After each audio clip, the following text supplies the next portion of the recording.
This fits really well because it's the start of a journey for us in terms of getting the basics right. If we can free primary care up a little bit by doing things differently and more creatively on a day-to-day basis, that allows the GPs, the clinicians, the practice staff to just think about actually how can we manage some of the more complex things differently.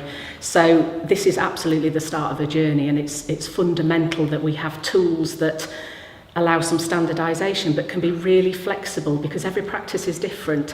So you can have a core set, a core framework to work within, but that ability for practices to shape that and use it to meet their individual challenges, that's the kind of programme we need, and that's the kind of programme this has allowed us to deliver. Giving them some capacity to work with us is really crucial, and that's something that is absolutely embedded in our strategy for the next 3-4 years.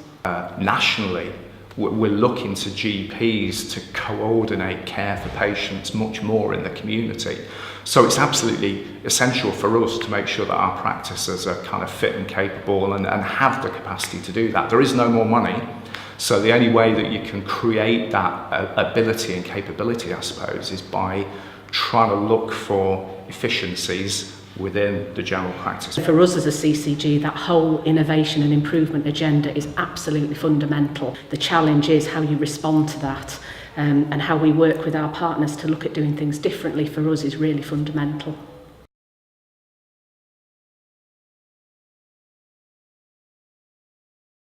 You work collaboratively with your member organisations, and for us that is absolutely about how we co-produce things, how we do things together. It's not about what the CCG telling the practices how to work.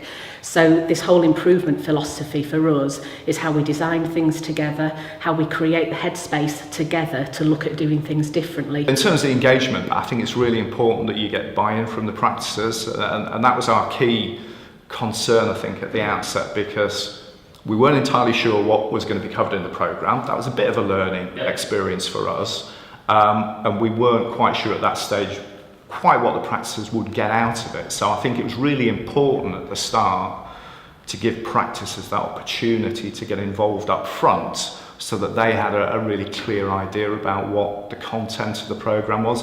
Developing the relationship with the practices so that they could buy into the process and see what they were letting themselves in for really right at the start, and developing those relationships and engaging with them, and also just letting them know that this wasn't being done to them. We wanted their input as well into the process in terms of how they could tailor it to suit them so that it met with their requirements really.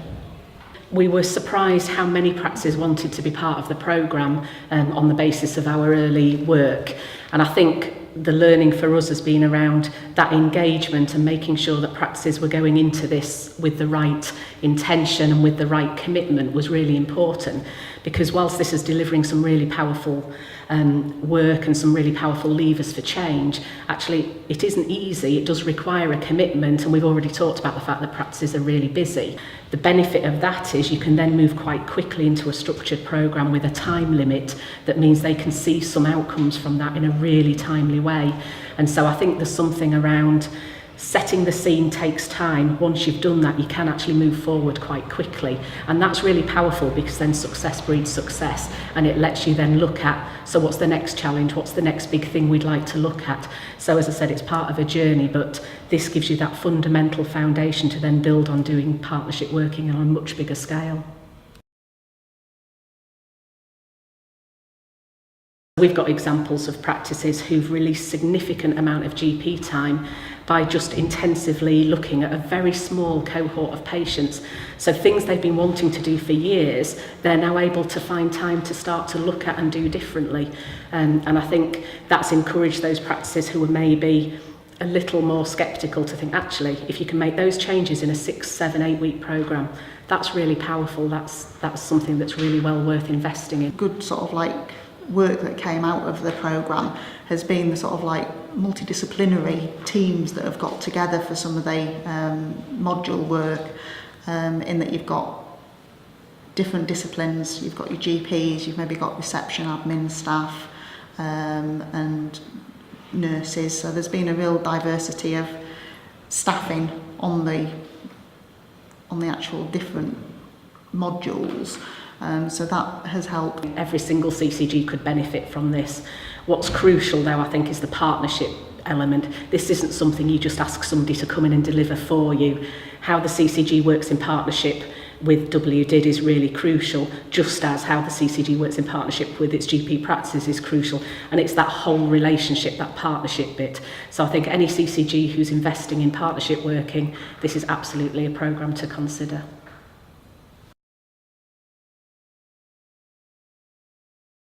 I think there were three key things that mattered to me was around the credibility of our partner, because we're working really hard to build good relationships with our practices. So we needed a partner that we could trust who would also have that same credibility and develop those relationships with us. So credibility was key. I think the second element for me was improvement knowledge and improvement skills.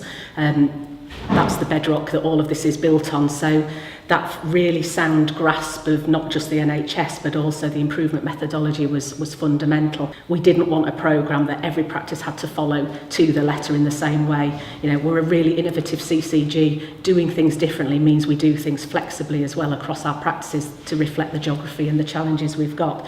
So I think the third element was how you use those credible improvement skills, but in a really, really flexible way so the practices can tailor that to the demands they're facing.